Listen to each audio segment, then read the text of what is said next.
Everyone, this is princess studies. आज हम लोग पढ़ेंगे क्लास 9 के मैथ के चैप्टर नंबर 4 को, एक्सरसाइज 4.2 को। तो इस क्वेश्चन में क्या बोला गया है देखिए।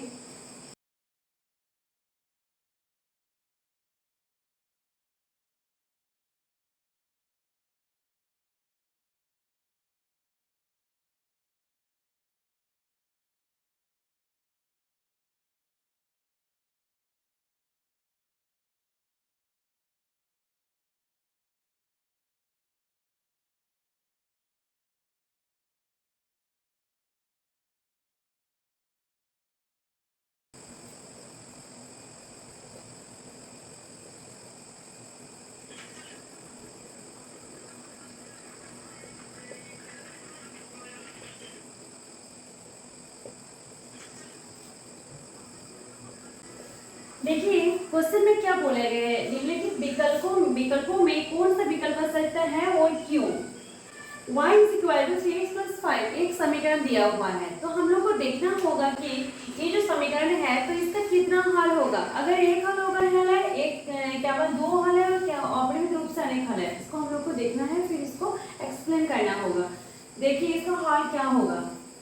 y is equal to 3x plus 5, तो इसमें हम लोग क्या करेंगे, किसी या तो x या y किसी एक के वैल्यू को हम लोग लिखेंगे। तो हम लोग देखेंगे मतलब कितना वैल्यू हम लोग पुट कर सकते हैं। अगर एक ही वैल्यू पुट कर सकते हैं तो अद्वितीय होगा, अगर दो करेंगे तो ऑप्शन नंबर 2 होगा, और अगर हम लोग मतलब 2 से ज्यादा अगर हो जाएगा तो अपरिमित रूप से अनेक है, ये वाला होगा।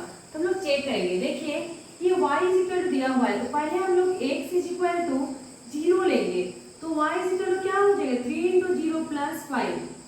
तो 3 और 0 0 के साथ अगर किसी चीज को किसी नंबर को मल्टीप्लाई करेंगे तो 0 आएगा, तो 0 प्लस 5 तो क्या हो जाएगा 5।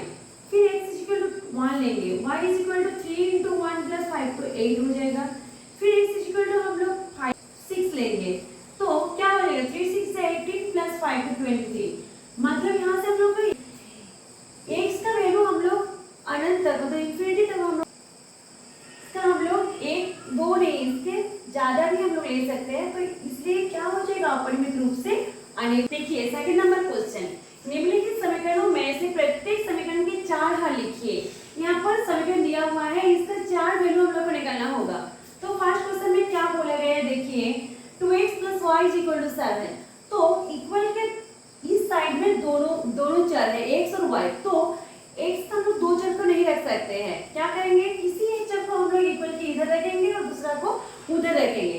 तो हम लोग का देखिए y अकेला है तो y को हम लोग इधर रखेंगे, तो 7 - 2x, तो हम लोग x का वैल्यू अपने से लेंगे और y का वैल्यू निकलेगा।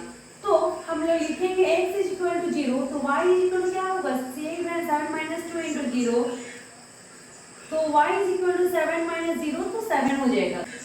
7 - 0 इज इक्वल टू 7, तो y is equal to 7।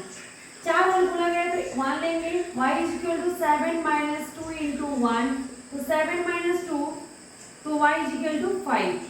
x is equal to 2 लेंगे, फिर y इज इक्वल टू क्या होगा 7 - 2 इंटू 2 तो 4 हो जाएगा, तो y इज इक्वल टू 3। फिर x इज इक्वल टू 3 लेंगे, तो y इज इक्वल टू 7 - 2 और इंटू x की जगह 3 रखेंगे तो 6, तो कितना हो जाएगा 1, y इज इक्वल टू 1। तो 8 हो गया हम लोगों का। जब 0 लेंगे तो 7 आ रहा है, फिर जब हम लोग 1 लेंगे तो 5 आ रहा है। ठीक है, ये एक आंसर ये, फिर ये। तो हम लोग 0 1 2 3 ऐसे लिए, हम लोग माइनस भी मतलब नेगेटिव भी ले सकते हैं।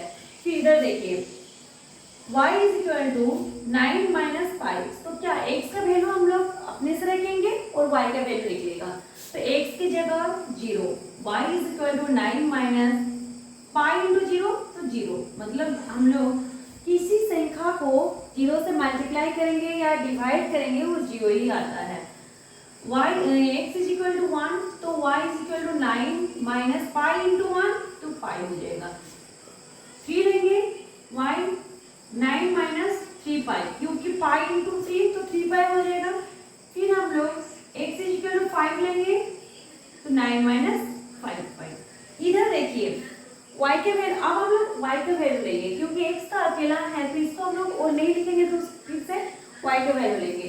तो y इज इक्वल टू 0 तो x is equal to 4 into 0 तो 0, y इज इक्वल टू 1 तो x is equal to 4 into 1 तो 4, y इज इक्वल टू 3 तो x is equal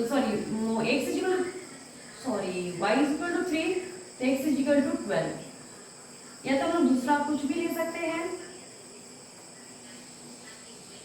y is equal to 4 तो x इज इक्वल टू हम लोग का कितना हो जाएगा 4 इंटू 4 16।